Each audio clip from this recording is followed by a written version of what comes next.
अस्सलाम वालेकुम जी। कैसे हैं आप लोग सब? मैं शाहिद महमूद हूँ और आज की जो वीडियो है इसका टॉपिक जो है वो काफ़ी इंटरेस्टिंग है और काफ़ी न्यू इन्फॉर्मेशन लेके मैं आपके सामने हाज़िर हुआ हूँ। और ये इन्फॉर्मेशन उन लोगों के लिए है कि जो लोग वहाँ से पाकिस्तान से डायरेक्टली वर्क परमिट पे यहाँ पे शिफ्ट होते हैं, या जो लोग वहाँ से एजेंट्स के ज़रिए डायरेक्टली उनकी हायरिंग होती है और फिर यहाँ पे आने के बाद उनको क्या-क्या मामला फेस करने पड़ सकते हैं। इसके लिए आपको मैं एक छोटा-सा वाक़या भी इसमें सुनाऊँगा। तो इंशाल्लाह थोड़ा वीडियो को स्टार्ट करते हैं।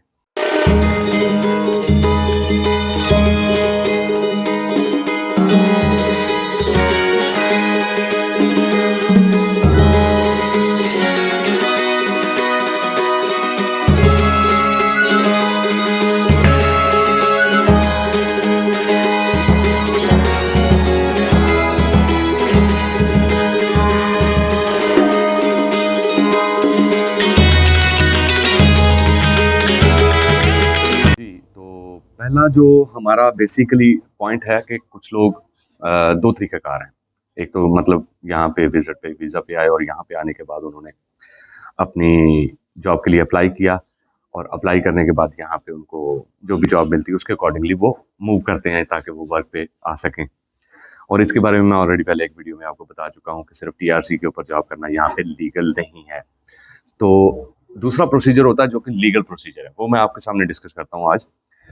कुछ दोस्त हैं जिनको तुर्की से मतलब ऑफ़र्स होती हैं। पाकिस्तान में आजकल काफ़ी लोग हैं, व एजेंट हज़रात हैं और मतलब उनको जॉब्स ऑफ़र्स आ रही हैं, ऑनलाइन हायरिंग हो रही है और उनके वहाँ से डॉक्यूमेंट्स रिसीव करते हैं एजेंट और वहाँ से उनकी यहाँ पे हायरिंग करते हैं।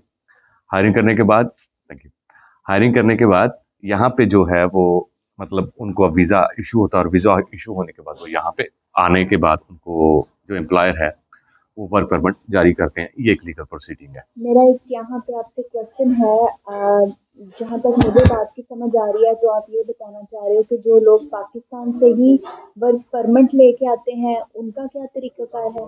वर्क परमिट तो पाकिस्तान से इशू नहीं होगा, वहाँ से ठीक है, वर्क वीज़ा इशू होगा। ठीक है। वर्क वीज़ा और वर्क परमिट में दोनों में बहुत फ़र्क है। वर्क वीज़ा होता है कि जिसकी बेस पे आप एंटर हो रहे हो, तो आप एंटर जब तुर्की में होते हो तो आपने अपना स्टेटस शो करना होता है कि आप किस मकसद के लिए यहाँ पे एंटर हुए हो।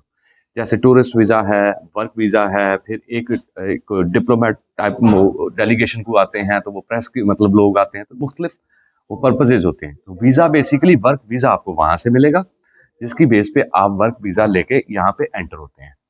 वर्क परमिट यहाँ पे आने के बाद आप जब एम्प्लॉयर के को ज्वाइन करते हैं, उनके साथ कॉन्ट्रैक्ट साइन करते हैं, सारी लीगैलिटीज़ कंप्लीट करते हैं, आपकी फॉर्मेलिटीज़ कंप्लीट होती हैं, मिनिस्ट्री ऑफ लेबर में आपका वो एप्लीकेशन एम्प्लॉयर आपका फॉरवर्ड करता है। फिर आपको जो वीज़ा मिलता है वो वर्क परमिट कार्ड मिलता है आपको, जिसको ब्लू कार्ड भी अक्सर लोग कहते हैं। नहीं तो वर्क परमिट के बाद लोगों को क्या प्रॉब्लम हो सकती है? जबकि ये सुनने में आया है कि टर्की का जिसके पास वर्क वीज़ा हो या वर्क परमिट हो, वो तो बहुत ईज़ी अपनी लाइफ गुज़ारते हैं यहाँ पे टर्की में या किसी भी मुल्क में अगर वर्क वीज़ा हो, तो इसमें प्रॉब्लम कहाँ? इसकी प्रॉब्लम मैं आपको बताता हूँ थोड़ी-सी। बेनिफिट्स डेफ़िनेटली हर चीज़ के प्रोज़ एंड कॉन्स हर जगह पे होते हैं। पहला जो बेनिफिट तो डेफ़िनेटली ये है कि आप अपनी जॉब पे यहाँ पे आए हैं और आपको नई जॉब सर्च करने की ज़रूरत नहीं है, आपकी सैलरी लगी है, आप मंथली अपनी बेसिस पे अपना मंथली बेसिस पे कमा रहे हो, सारा कुछ ठीक है, ऑल गुड। प्रॉब्लम्स कुछ और ऐसे हैं यहाँ पे जो मैं अभी आपको वो बताऊँगा जो अनसीन है, लोगों को नहीं पता उनका, यहाँ आने के बाद पता चलता है। पहला प्रॉब्लम ये होता है कि वर्क परमिट भी 2 किस्म का है। पहला वो है कि एक ओपन और एक कॉन्ट्रैक्टेड। जो contracted under contract work permit होगा, वो आपका एम्प्लॉयर के साथ होगा, मिनिस्ट्री ऑफ लेबर में आप जाएँगे और वहाँ पे जाके वो एम्प्लॉयर और आपके सिग्नेचर्स होंगे, आपका पूरी प्रोफ़ाइल बनेगी और उसके अकॉर्डिंगली आप हर मंथ की बेसिस पे अपना जो है ना वो स्टेटस वहाँ पे सैलरी स्ट्रक्चर वो जैसे ट्रांसफ़र कर रहा है उसकी स्लिप्स और each and everything financial transaction each and everything employer को सबमिट करनी पड़ती हैं। दूसरा वर्क परमिट होता है open work permit. Open work permit जो है वो एक डिफरेंट कैटेगरी है। आपके मतलब पास वर्क परमिट आ गया, वो टाइम्ड होता है, वो टाइम लिमिटेड होता है। जैसे आपको 1 साल का मिला, 2 साल का मिला, 2 साल में आप टर्की में रह के कोई भी काम अगर आप करना चाहते हैं, किसी पे जॉब करना चाहते हैं, तो आप अलाउड है कि वहाँ पे वो काम कर सकते हैं। पिछले दिनों मुझे एक यहाँ पे एक दोस्त हैं पाकिस्तान से, उन्होंने मेरी वीडियो देखी और मुझे राब्ता किया उन्होंने मेरे इंस्टाग्राम पे, तो उन्होंने अपना प्रॉब्लम बताया। मैं कोशिश तो करता हूँ कि जितने लोग मुझसे रब्ता करें मैं उनका रिप्लाई प्रॉपर तरीके से कर सकूँ, लेकिन इतनी ज़्यादा क्यूरीज होती हैं तो मैं माजरत चाहता हूँ कि मैं हर एक को प्रॉपर रिप्लाई नहीं कर पाऊँगा। उनका इशू ये था कि उन्होंने पाकिस्तान से एजेंट के ज़रिए अपना जो है वो वर्क वीज़ा लिया, इशू हुआ, और वहाँ पे उन्होंने कहा जी आपकी जॉब है, वो टर्की में आप जाएंगे, अंतालिया में उनकी जॉब थी।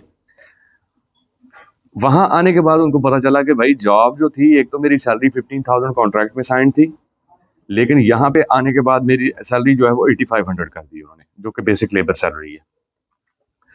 उसके बाद साथ उन्होंने ये कहा कि जो काम मेरा था उससे बिल्कुल चेंज मुझे लेबर वर्क वो दिया गया जो कि मेरी कैपेसिटी से बाहर था, वजन उठाने का काम, जैसे फैक्ट्रीज में होता है, आपको बेहतर समझ आ सकती है। अब उस बंदे ने अपने एम्प्लॉयर से बात की, उसने कहा भाई काम करना करो, नहीं करना तो आप जा सकते हैं। अब एक बंदा खर्चा करके आया है, मतलब उसने अपना, जाहिर बात है उसके एजेंट्स ने भी पैसे लिए होते हैं, सारा कुछ है, 6-7 लाख उसकी इन्वेस्टमेंट थी।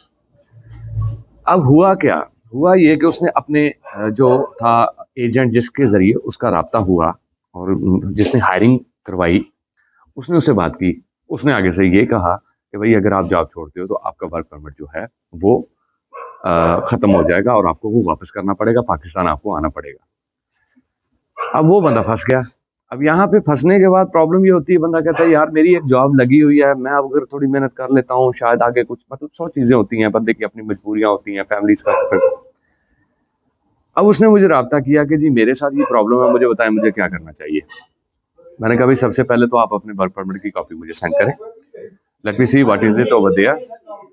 तो उसके अकॉर्डिंगली जैसे ही मुझे उसकी डिटेल्स पता चलेंगी मैं उसके बाद बताऊंगा। जब मैंने अपने लॉयर से उसका पता किया तो वो जनाब वर्क परमिट था ओपन, और ओपन वर्क परमिट की बेसिस पे वो अपनी जॉब छोड़ भी सकते हैं, और वहां से उसने वहां से रिजाइन भी किया, लेकिन वर्क परमिट अभी भी उसके पास है, और उसने अपनी क्लियरेंस वहां से करवाई है, और नई जॉब पे वो शिफ्ट भी हो गया और अपनी वो जॉब कर रहे हैं। अगर वो मेरी वीडियो देख रहे हैं तो नीचे कमेंट भी कर दे ताकि उनको लोगों को पता चल जाए कि मैं हवा में बातें नहीं करता। यानी आपका कहने का ये मतलब है कि वर्क परमिट जो है वो आज़ाद भी हो सकता है और वो जो दूसरा भी हो सकता है, उसको क्या कहते हैं, कॉन्ट्रैक्ट बेसिस पे। कॉन्ट्रैक्ट बेस हाँ, जो होता है। जो कॉन्ट्रैक्ट बेस होता है उसमें आपको आपकी फ्रीडम बिल्कुल नहीं होती कहीं और जॉब करने की। फ्रीडम, हाँ आप इन दैट सेंस आप कह सकते हो, लेकिन ये है कि फिर वो जो कॉन्ट्रैक्ट अगर वो होता कॉन्ट्रैक्टेड, तो जिस बेस पे कॉन्ट्रैक्ट हुआ था, जिस सैलरी बेस पे उनका कॉन्ट्रैक्ट हुआ था, फिर एम्प्लॉयर को वो उतना पे करना पड़ना था, और उसके बैंक अकाउंट में उसकी ट्रांजैक्शन शो करवानी पड़ेगी लीगली। अदरवाइज इन पे केस भी हो सकता है। डेफिनेटली हो सकता है। आपकी जो एम्बेसी है वो भी आपको सपोर्ट कर सकती है, और मिनिस्ट्री ऑफ लेबर में भी जाके आप एप्लीकेशन सबमिट कर सकते हैं कि भाई दिस ये फ्रॉडुलेंट मेरे साथ एक्टिविटी हुई है, मेरा ये प्रॉब्लम बना है, और उसके लिए आप अपना क्लेम भी कर सकते हैं। लेकिन मोस्टली यहाँ पे टर्की में लोगों को नहीं पता, लेकिन मोस्टली टर्की में यहाँ पे ओपन वर्क परमिट ही इशू करते हैं, उसमें एम्प्लॉयर भी आज़ाद होता है और आप भी आज़ाद होते हो। और इसके लिए आपको और वर्क परमिट जब आपके पास होता है तो आपको और किसी भी चीज़ की ज़रूरत नहीं होती यहाँ पे स्टे करने के लिए।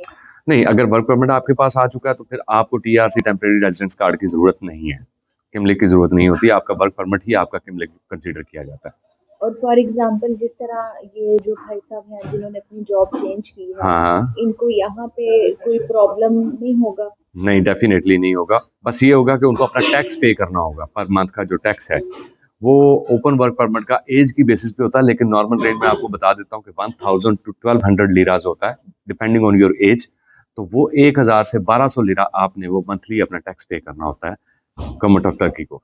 अगर आप सेम कंपनी के साथ काम करते हैं तो वो कंपनी पे करती है? नॉर्मली कंपनीज वही पे करती हैं फिर, क्योंकि वो स्पेस पे आपको रखे, उसने इशू किया हुआ तो वो कर देते हैं उसके हिसाब से। जैसे मैं अभी जिस कंपनी में काम कर रहा हूँ तो मेरा मेरा जो टैक्स है वो तकरीबन 3000 से कुछ बनता है, क्योंकि वो सैलरी बेस पे भी होता है। तो वो जो 3000 है वो मेरा कंपनी पे कर रही है, क्योंकि वो मुझे कंपनी ने इशू किया है वीजा, लेकिन वो वर्क परमिट जो है ना उसी बेस पे फिर आगे चलता है, उसके हिसाब से होता है।